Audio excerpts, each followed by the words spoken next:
ওকে আমি মাফ করে দিতে পারবো না বাবা। ওকে তুমি নিয়ে যাও, ওকে আমার চোখের সামনে থেকে নিয়ে যাও বাবা।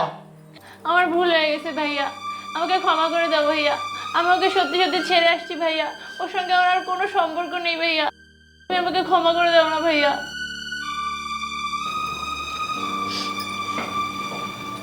বাবা, ওকে নিয়ে এসেছো আমার সাথে করে? তোমার তো একা আসার কথা ছিল, ওকে তো আনার কথা ছিল না। চুপ করে আছো কেন? বাবা আমি অসহায় বাবা, তুই তো আমার সন্তান, ও আমার সন্তান। ও তো আমাদের বংশের চুনকালি মেখে দিয়ে গিয়েছে বাবা। ও কি করে পারলো একটা ফকির বংশের মেয়ে হয়ে একটা নাপিত বংশের ছেলের সাথে চলে যেতে? ও আমাদের বংশের কথা একবারও ভাবলো না বাবা। এই কি শিক্ষা দিয়েছিলাম আমরা ছোটবেলা থেকে ওকে? মুখের দিকে একবারও তাকালো না, মায়ের মুখের দিকে একবারও তাকালো না, আমার মুখের দিকেও একবারও তাকালো না বাবা। ওর সাথে আমাদের আর কোনো সম্পর্ক নেই। ওর জন্য আর 4 বছর হলো আমি আমার মায়ের সাথে কথা বলতে পারি না, আমি গ্রামে যেতে পারি না, আমি মানুষের সাথে মুখ দেখাতে পারি না, আমি এই ঢাকা শহরে একা একা থাকি বাবা। ও আমাদের কষ্টের কথা একবারও ভাবে নেই বাবা। বাবা এখনো সময় আছে, তুমি ওকে নিয়ে যাও। ওর মুখ আমি দেখতে চাই না বাবা।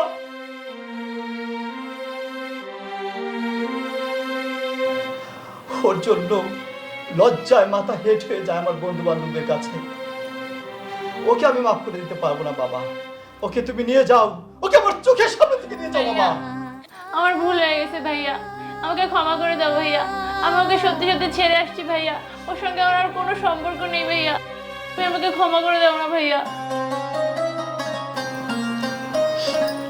তোকে আমরা সেই ছোটবেলা থেকে কোলে পিঠে করে মানুষ করতাম।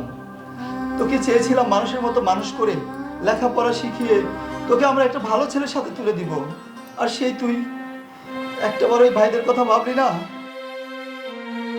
পারবি না বোন আবার নতুন করে জীবনটাকে সাজাতে?